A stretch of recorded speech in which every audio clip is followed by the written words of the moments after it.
All right, greetings everybody. We are in the midst of the Civil War. North versus South, Union versus Confederacy, the Blues versus the Grays. All right, so where we last left off, we had just had that disastrous first defeat of the United States Union forces um, at Bull Run, or as the Southerners like to call it, the Battle of Manassas, or as my students like to call it, the Battle of I can't say that. All right. So after that shameful defeat of his forces, Lincoln is going to look for some new leadership. As the commander in charge had explained or tried to explain Lincoln before the Battle of Bull Run, the troops were not ready. They need more training. And so Lincoln is going to get to be the commander of the Army of the Potomac, as they're called, the overall Union commander, a very young general named George McClellan. Okay. And McClellan is only in his 30s. He is, like I said before, a peacock. He's very, full of himself, very like to look good. He's a good looking guy. He's very young, and he is going to train and train and train those troops. And he sits there for a long time. Now, keep in mind, by this point, this is going into 1862. Now, this is over 7, 8 months of training without movement. Many of these soldiers have left their homes. Many of them were farm boys. The farm work is not being done. And all the North has sent their boys off to war. And this army that is amassed is huge, and it's very well equipped. It's got all these supplies and industry that the North can provide, but it's just sitting there. And so Lincoln, he sends a letter to McClellan at one point saying, George, if you're not going to use the army, do you mind if I borrow it? And he's like, when are you going to use these troops? I mean, these soldiers are writing home to their sweethearts and their families and basically saying, we're off to war now, but we're still training. A month later, we're still training. Everybody's like waiting for a big Union victory. Okay, when is the North going to beat the South? We should beat those rebels. Oh, and by the way, the nicknames of the soldiers, if you were a Northern soldier, your nickname was a Yankee soldier. If you were a Southern soldier, your nickname was a Johnny Reb, a rebel. All right. And by the way, McClellan is a Northern Democrat. He actually does not want anything to do with the freeing of the slaves. He was very against that idea. And he actually will be a thorn in Lincoln's side for much of the Civil War, even running against Abraham Lincoln in the re-election campaign in 1864. In one of the letters, the many letters that McClellan wrote home to his wife that got mysteriously intercepted, most embarrassingly for the Union, McClellan was caught calling President Lincoln a baboon. Oh, hi, Lightning. Cat's down there. He called President Lincoln a baboon. Did not like the Black Republican Party, as Democrats called it. So that is the situation. Finally, McClellan is going to get off his duff, and he's going to take his giant army that has been training super hard and is super well equipped, probably the best equipped army in the entire world at this point, and one of the most well drilled. And he's going to have a plan that almost no one, including President Lincoln, including Secretary of War Edwin Stanton, nobody liked this plan. But McClellan says it's going to work. He is going to put his troops on ships down the Potomac River and sail around where the Confederate forces are, with like General Johnston and General Robert E. Lee and everything, sail around them to the Charles River, and kind of like where Yorktown was, the final deciding battle of the American Revolution down here. This is this Virginian peninsula we're talking about, why we call it the Peninsula Campaign. But that's the name of what this happens. And basically disembark and then march up and take the Confederate capital that had been moved from Montgomery, Alabama to Richmond, Virginia. Take it from, the bottom side coming up. Oh, they'll never expect it, right? Instead of marching down this way. And by the way, on this map here also, you can see just again how close these two capitals are. Here is Washington, D.C., the federal capital of the United States of America, of the Union. There's Harper's Ferry, where John Brown's famous attack on the federal arsenal went. And then here's Richmond, Virginia, which was made the Confederate capital. They're really close together. And right here, Manassas, you can see that's where the Battle of Bull Run took place. So this is all in a very small area. But McClellan says, I wanna go around and bypass that force instead of going straight to. McClellan's very cautious. Some would say cowardly. I would just say extremely cautious. He didn't want to lose his troops. That's understandable. But his caution is going to cost this war. It's going to drag it out. And so obviously nobody was fooled when you have like over 100,000 troops being loaded onto ships. They're going to have some spies and some other, folks seeing what's happening. And so the Confederate Army was there to head them off. Now, Johnston gets wounded during this campaign. He was the general in charge of the Army of Northern Virginia, as the Confederates called it. And when he is put out of commission, Johnston is forced to leave the field from his wounds. That is when Robert E. Lee takes full command, commissioned by President Jefferson Davis. And so Robert E. Lee, in the 7 Days campaign, here at the very end of this is in the summer, June into early July of 1862. Robert E. Lee, he doesn't win any huge victories, but he repulses. He pushes back McClellan's large force again and again and again. And so they can't take Richmond, and they're forced to camp out. And basically it was a giant failure and waste of so much time and resources. And McClellan's troops, there was a lot of casualties, almost 20,000 casualties. Now, when I say casualties, keep in mind, it's not just counting death. When I say 20,000 casualties, that's not like 20,000 people dead. That's the dead plus the wounded who are out of commission, plus the ones who were missing or captured. So basically, that's the number of troops that are no longer going to be able to fight for various reasons. There were a lot of those in the Civil War.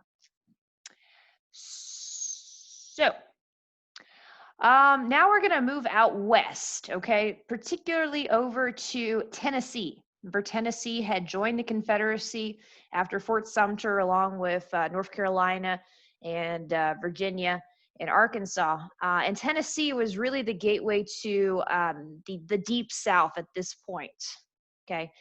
Right past the Appalachian Mountains and the Shenandoah Valley and all of that area. Tennessee was how you could get an inroad into Mississippi and Alabama and Georgia and those places. And both sides knew this. This was critical. And again, like I said, the North is desperate for some action because McClellan over in the East is just taking so dang long to move his troops and do anything. This is where the action and the focus is going to kind of turn to the West, where a lot of stuff is happening. And this is where we first meet Ulysses S. Grant. He was famously working at the family store in Galena, Iowa, or Illinois, when the Civil War broke out. He had been forced to leave the military in disgrace because of his drunken habits. When he was commissioned out in California in 1854, right after the Mexican-American War and all that.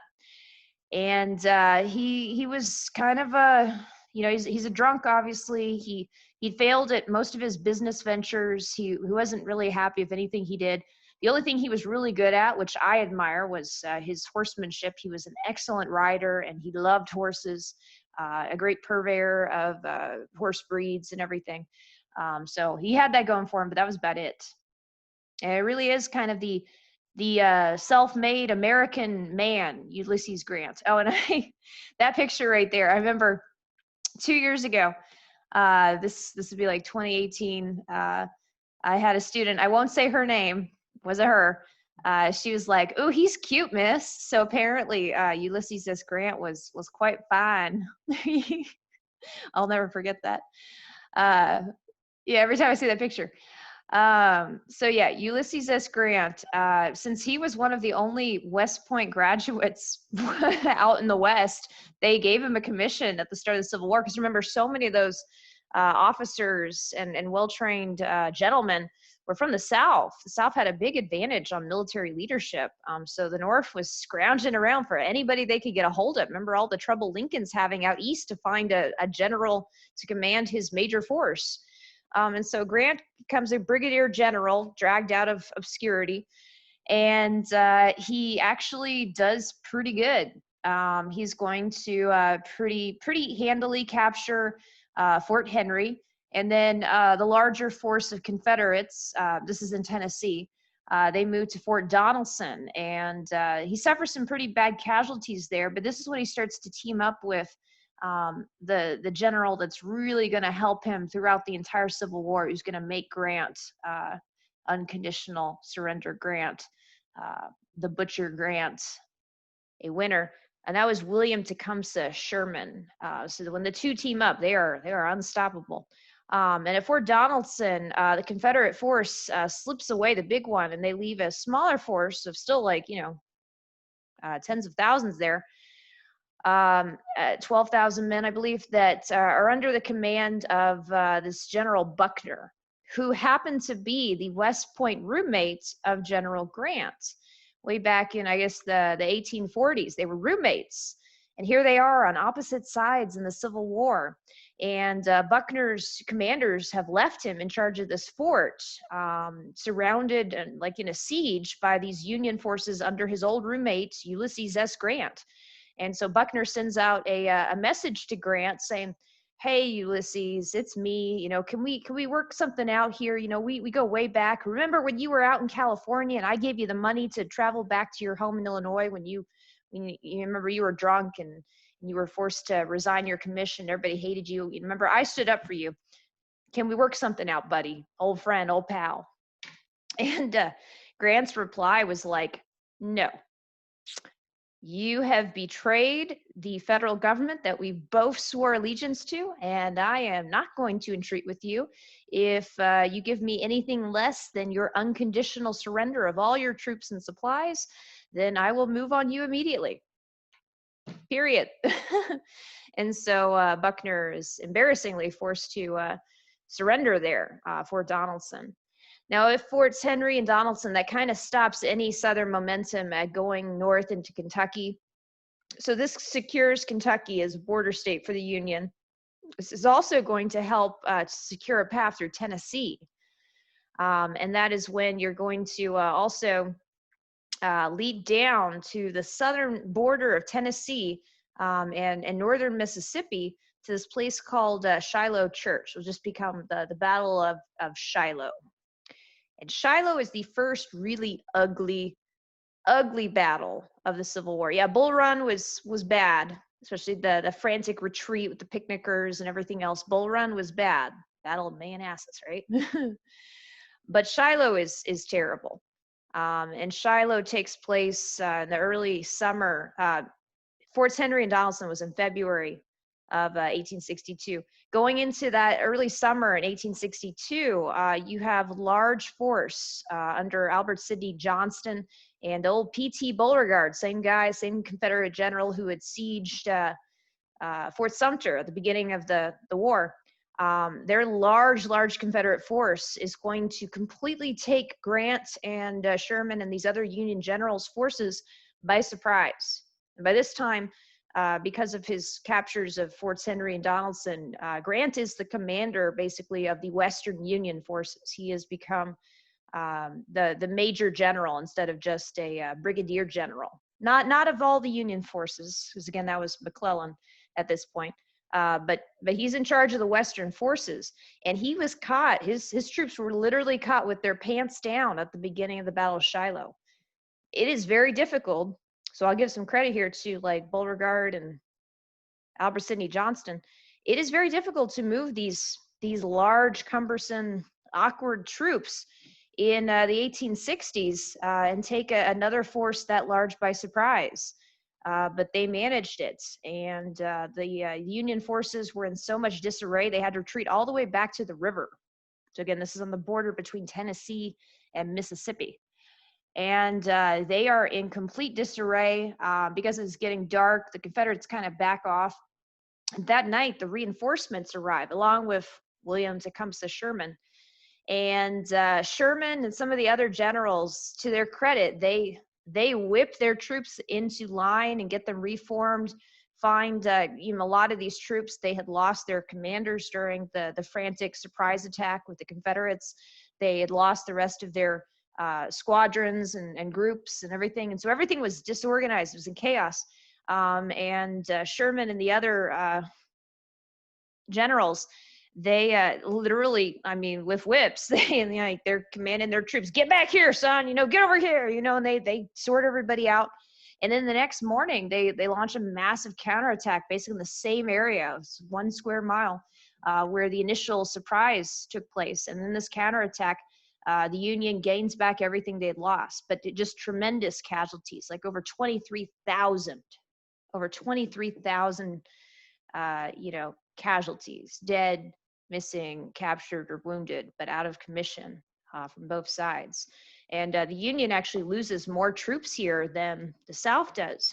But this is something that Grant is going to become famous for. He gets some criticism here, but he wins. He gets results, unlike McClellan, who is idle and cautious. Yeah, it's better for his troops, but he's not getting results. Grant got results, which is why he'll eventually become the general of the Union forces. Now, with the Battle of Shiloh, with the victory there of the Union forces, they hold the ground. Now Tennessee, all of Tennessee is secured for the Union. Now, it was an actual state that has seceded. So this means that for the rest of the Civil War, Tennessee is going to be under Union martial law. And it will become a staging ground for further attacks down into the deep South and to the Mississippi out west. And Grant in the papers, like Horace Greeley and the other famous newspaper editors of the day, they're going to call Grant because of what he did there for Donaldson and all of his results. They'll call him Unconditional Grant. Later in the war, his nickname will become the Butcher. More on that later. Probably one of the best memoirs of the entire Civil War was written by, spoilers, former President Ulysses S. Grant. After the Civil War, Grant, who had become, at the end of the war, the main Union general of all the Union forces, will become the 18th president of the United States after Johnson, who was vice president of Lincoln after the assassination. And he writes this memoir of the war, his retelling of the events of the Civil War. And in it, he talks about the Battle of Shiloh. And Grant was not one to usually break down, but he did get a little bit emotional in his writing about Shiloh, where he talked about how at the end of the battle, the scene of carnage, that you could basically go that whole mile of the battlefield and never once step foot on the actual ground because there were so many corpses. So again, that was the Battle of Shiloh. We take control of Tennessee and are going to be moving from there. All right, now back to the east. With McClellan and that drama with Lincoln, and now that Lee is the Army of Northern Virginia commander, the general of the Confederate forces, basically, or Robert E. Lee. Lee is like Grant. He is a go-getter. He is not cautious like McClellan. Both Grant and Lee share that in common. The ends justify the means. And so Lee, in conjunction with Jeff Davis and the Confederate government, they agree it's time to bring the battle to the North. And this is going to be the first time that you'll see the Confederate Army actually march into Union territory, into the United States proper. And there were several reasons for this. The main reason was morale.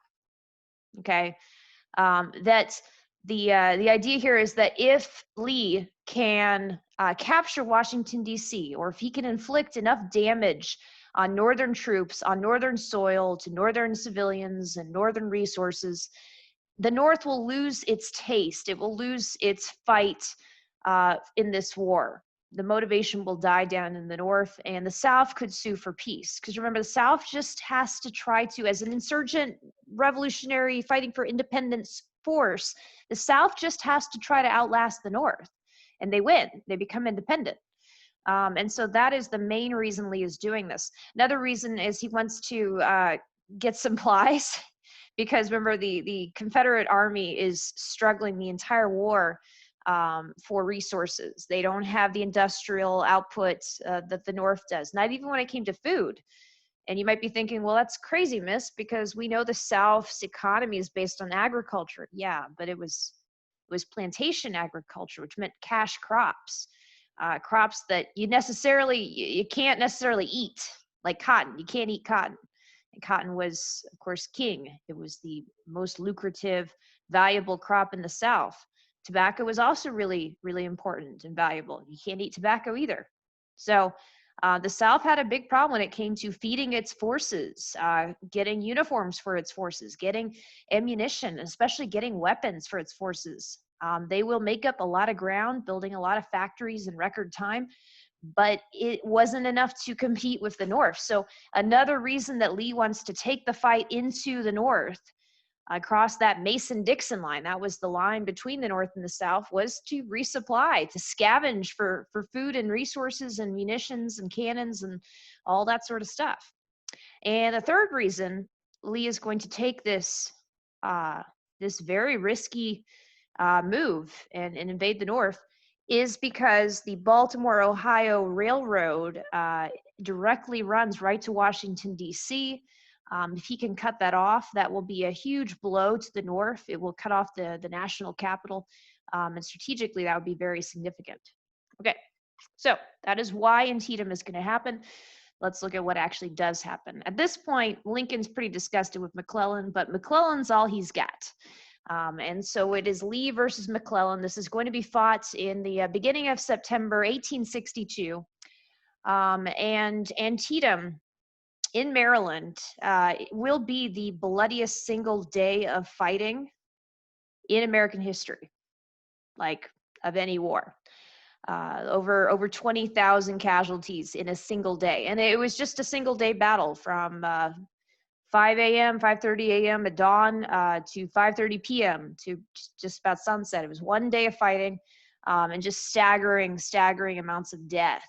And photographers came in after the battle 2 days later, and they positioned many of the corpses, and many of the pictures you see of fallen soldiers, dead soldiers from the Civil War, were pictures just a day or two after Antietam. For the South, they call it the Battle of Sharpsburg. So you might have heard it talked about as the Battle of Sharpsburg as well. And so in this battle, Lee's forces are outnumbered 2-1. And he manages to hold his own pretty well. McClellan had multiple opportunities to advance, to end Lee. He actually got a hold of Lee's battle plans before the battle started, and waited a whole 18 hours to act on them, until it was too late. And then once Lee is forced to, they battle each other to a standstill on September 17th.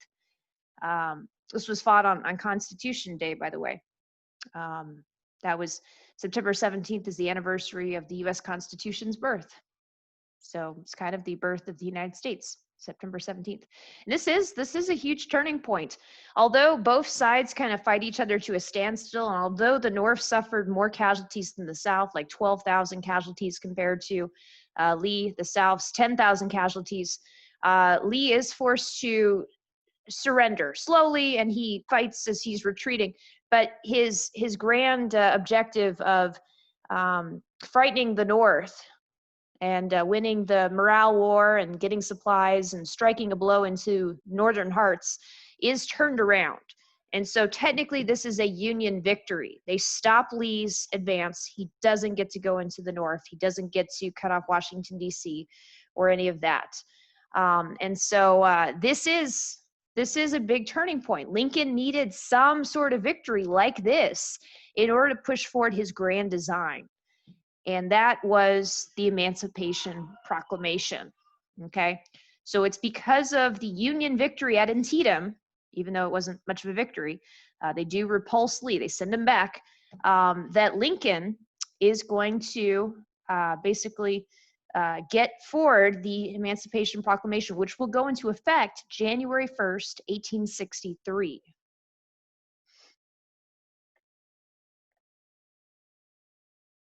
And the Emancipation Proclamation, of course, this is the order that frees the slaves. But wait, that's not the end of the story. That's probably what you learned in middle school, okay? But that is a very simplified view, and it doesn't tell the whole picture, okay? The Emancipation Proclamation, what it actually did was it freed the slaves in Southern Confederate occupied territory. So about a bit over 3 million slaves were freed in this order. If you'll recall, there's well over 4 million slaves in total in the United States at this time, including in those border states, okay? Lincoln cannot free the slaves in the border states because then guess what those border states would do? They would join the Confederacy, and you would have open revolt in Missouri, Kentucky, West Virginia, or you would have to devote even more Union troops into holding Missouri, Kentucky, West Virginia, Maryland, where Washington, D.C., the national capital was a slave-holding border state, and Delaware. You would have to divert a lot of Union forces to controlling those areas, which would give the South an advantage on the battlefield. So in an effort not to anger, not to alienate the border states, the states that were still part of the Union but had slaves, those are the ones you see in red. Again, Missouri, Kentucky, West Virginia, Maryland, and Delaware. The Emancipation Proclamation will only free the slaves in the South. So what was it for? Okay, if it wasn't going to free all the slaves, what was the point of it? Well, this is where the Civil War, and I tried to reiterate this a lot in the lead up to the Civil War. This is where the Civil War becomes about slavery more than just about preserving the Union. When you're reading your book, what they fought for, from the memoirs, diaries, and entries of the Civil War soldiers from the Confederacy and from the Union, you see a lot of it, especially at the beginning, is written about their motivation for the Union being to preserve the country, to keep the United States as a nation, okay? And that was what Lincoln's rhetoric spoke of at the beginning of the war. Let's preserve the country. He was very careful to say he was going to leave slavery intact where it already was. Now, as a Republican, he wasn't going to allow slavery to spread, but he said, you know, I'm not going to touch slavery where it already is. He didn't want to anger those Southerners and cause them to secede, which they did anyway, right? But throughout the war, it becomes apparent, especially to like Grant after Shiloh, and after these very bloody encounters with Fredericksburg and Antietam and the 7 Days campaign and all this other stuff that's happening, it becomes very apparent that this isn't going to be a quick, easy war, okay? This is going to require all-out, total war, total victory. Nothing but unconditional surrender, right? And one of the key advantages the South had was they had a slave-based population. They can force to work tirelessly for them, to grow crops for their food, to stitch uniforms, to work in their military camps as cooks and trench diggers and all these other jobs. These slaves must do that, and they must do it as fast as their masters command. If you start to take them away, that's going to be a big disadvantage for the South. And many Union officers, many Union commanders, they realize this pretty quickly, that, hey, if there's an escaped slave, keep them out of the South's hands, okay? Any slave that the Union started to find that was making its way up north, that was trying to escape, the Union took control of those slaves and refused to give them back to the South, which legally, technically, okay, this is where technical legal jargon gets a little bit weird, but bear with me. If you'll recall, in 1850, the compromise of 1850 that brought California in as a free state, it also included the Fugitive Slave Act, which Northerners detested, but it was a compromise to the South. So technically under the law, since Lincoln says the South never had a right to legally secede or leave the Union in the first place, that meant legally, technically, that Northerners, including the Northern military, would be obligated by law to return these escaped slaves back to their masters in the South, even though they would be used to promote the Southern war effort, the Confederacy. Are you following all that? So this is interesting legal stuff. But basically they did it because this is war, okay? And in war, you don't always follow the letter of the law.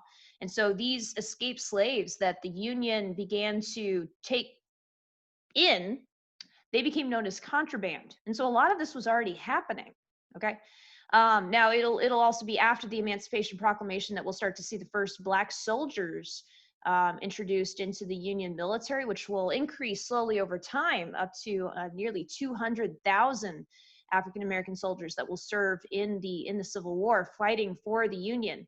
There were no Black soldiers that fought for the Confederacy because although there were many slaves that were part of the Confederate military, again, they only were allowed to serve in auxiliary roles, cooking, stitching, medics, digging, okay? They were not allowed to fight with a gun in their hand because, of course, the fear from Southerners is that they will turn on their Confederate soldiers and turn on their masters and lead an uprising because they're slaves. And it turns out slaves don't like being slaves. They want to be free. And I think at their hearts, Confederates knew that. So that's why they did not put guns in their hands. I always talk about it, but that did not happen. Okay, so that's one reason for this Emancipation Proclamation. And he needed a victory to cement that he has the momentum here to do this. That the North is winning, that this is law, that this is going to take place, and here we come. So that was Antietam that gave him the momentum to issue this proclamation, freeing the slaves in Confederate occupied territory because of those contrabands. Because this would sow dissent throughout the South, because it would turn the South's greatest asset into their greatest disadvantage. Any slave who heard tale of the Emancipation Proclamation, they no longer have any reason to continue working on their plantation. All they know now from the proclamation, once it's goes into effect on January 1st, 1863, if they hear about this proclamation, they are going to escape as quickly as they can, and they just need to make it to Union forces, and they are free. That's all they have to do. And that is going to cause tremendous chaos throughout the South. So it's a military measure. That is a big motivation for this proclamation. Now, thirdly,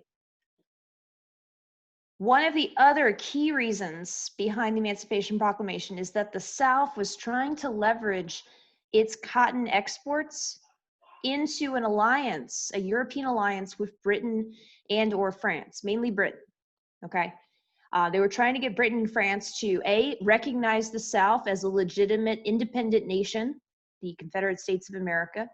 Kind of how Jackson, recognized Texas as an independent nation at the end of his presidency. So they're trying to get that, and of course they're also wanting the British to help them out with their navy. There was a lot of British ships that were purchased by the South. That was most of the Southern Navy that they had came from Britain, but they wanted more British assistance. It's kind of like, remember during the Revolutionary War, we would not have won that war were it not for our French alliance after the Battle of Saratoga in 1778. Well, that is exactly what you see happening here. The South is really hoping to get an alliance with Britain and or France to give them more resources, more food, more navy, even possibly soldiers. They need this alliance critically if they are to survive, okay? Now, how does the Emancipation Proclamation come into this? Well, Lincoln just freed all of the slaves in the South. He doesn't actually he can't actually go into the South and do this because they're fighting a war. He's trying to, but this is a symbolic gesture saying that the North stands against slavery and the South is a slave-holding nation. Okay, that is what this war is about. Lincoln is now saying in the Emancipation Proclamation that this is a war about slavery. It was not about that before this. Before 1863, again, it was about preserving the country, keeping the United States together. Okay, so he just changed the nature of the war. And for Britain and France, they had both freed their slaves well before the Civil War. Their populations, their peoples, their citizens would not tolerate their countries supporting a slave-based nation. And so this basically halted any formal alliance that the South could have hoped to have had with either country. It was genius. It was a political work of genius on Lincoln's part. So please keep those points in mind about the Emancipation Proclamation. And again, it only freed the slaves that were in the Confederate occupied territory, not those that were in the border states, because Lincoln did not want to risk losing the border states. Again, remember contraband slaves. These were slaves that had made it to Union lines. They were not going to be, as legally they should have been, returned to the South under the Fugitive Slave Act, because the North, the Union Army, did not want to give the South these resources. Okay. There were many slaves also that used the chaos of the Civil War, used the fact that many of the white Southern men and boys were going off to go fight and join the Confederate Army as a chance to revolt and escape, or to lead an uprising and sack their plantations and kill their masters. This was a very frequent occurrence. Many rose up.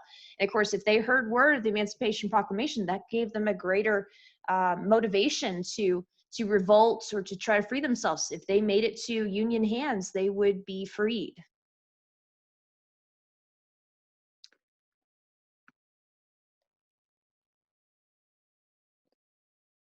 All right, let's see. There were no opponents of slavery more uncompromising than the abolitionists, of course, men like William Lloyd Garrison and Frederick Douglass, and also a new group you need to know about called the Radical Republicans. Radical Republicans were those abolitionist Republicans who didn't just want to end slavery. By the end of the war, the Radical Republicans wanted equality for African Americans. They wanted them to have suffrage, to be able to vote and participate in this government that they were becoming freedmen of. And so that is two groups that were really pushing Congress to help support Lincoln. And that also kind of helped pave the way for this Emancipation Proclamation to occur. It's going to be in March of 1862. This is well before Antietam or the Proclamation or any of that, that Lincoln is going to abolish slavery in the nation's capital in Washington, D.C. Now, slave owners in the capital were compensated for the loss of their slaves. This is not going to be true of the slave owners of the South, whose slaves were freed by the Emancipation Proclamation. Following the freeing of the slaves in Washington, D.C., you also have the Second Confiscation Act, and in your notes, you might want to put what this means. This one is going to say that slaves can lawfully be taken from any disloyal masters. So remember, in these border states, okay, they do not apply. In the Emancipation Proclamation, they do not apply. They are still allowed to keep their slaves because Lincoln did not want to risk losing these border states. They have a very high number of white citizenry that would then join the Confederacy. They would have a lot of African American slaves that would join the Confederacy. Lincoln does not want to risk losing them. But the Second Confiscation Act, what it did is said that if there were Missourians who were in open rebellion against the Union, well, they could have their slaves stripped from them. And their slaves would then become property of the Union forces. at least until the Emancipation Proclamation, in which case they would be taken from these rebellious masters and would be freed. So that's what the Second Confiscation Act ordered. All right, so I think we talked about all of these points. Let's talk about the Black soldier. One of the provisions of the Emancipation Proclamation was that African Americans would get to serve in the Union Army. And in fact, if you were in the border states not freed under the proclamation, then it was the only way for you, and eventually it was also included your family, to become free. And so of the 180,000 African American soldiers who are going to serve in the United States Army, and over 24,000 that are serve in the United States Navy, many of them came actually from those border states as a means for them to obtain their freedom during the war. Over half of them also came as recruits from the Deep South. They were freed during the fighting and commissioned quickly into I don't know what you call it, battalions, divisions. It was segregated units. Now, there was a lot of hesitancy on the part of the Union to do this. It was feared that, again, the border states would rebel and freak out about this. It was also feared that many white soldiers of the North would, out of racism, refuse to serve alongside African Americans. So for this reason, all Blacks that will fight in the Civil War for the Union will fight in segregated groups, and they will be under the command of white officers. Sometimes these white officers were very racist and abusive. Others were very brave and will serve alongside their Black soldiers. Yeah, I wanted to mention one of the most renowned segregated units was the 54th Massachusetts Volunteers. This was a company of free men, free Blacks from throughout the North that was commanded by a white officer named Robert Gould Shaw, a young reformer from a prominent Boston family up in Massachusetts.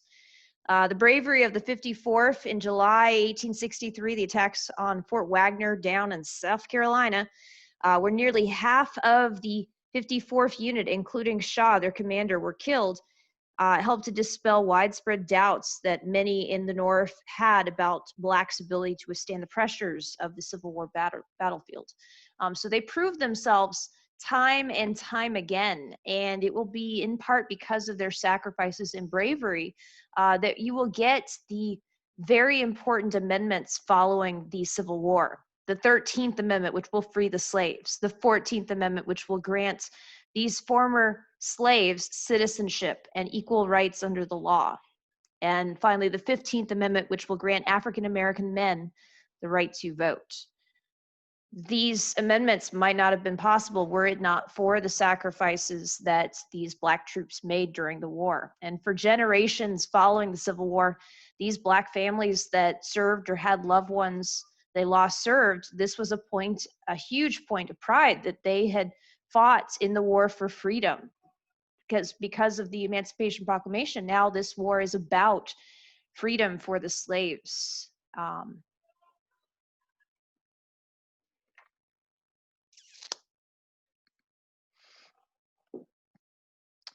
And we're going to talk more about the Gettysburg Address, but after the pivotal Battle of Gettysburg in Pennsylvania, the 3 bloody days where Lee is for a final time repulsed from a northern invasion and sent back to the South, and the Union has this big victory there and all these deaths, Lincoln gives a famous address, 7 years before our forefathers, that famous Gettysburg Address. To commemorate the cemetery. They had to quickly build cemeteries to bury all the thousands of dead from these Civil War battles, or you're dealing with major disease spreading, which was already a problem. And so at the commemoration of the Gettysburg Cemetery, Lincoln giving this address, he says that this was a new birth of freedom. Okay, this was in 1863. At the beginning of that year, the Emancipation Proclamation had freed the slaves in the South. Keep in mind, it will not be until after the war in 1865, after Lincoln's already dead, that we get the 13th Amendment that will actually free all the slaves and end slavery legally forever in America. That's the 13th Amendment. We're going to go ahead and stop there, as I realize this has probably already been long enough. And just again, remember the importance of the Emancipation Proclamation, and we will talk more about the impact, the changes that are going to occur in the United States during the Civil War in our next lecture. Thank you so much, guys. I'll talk to you later.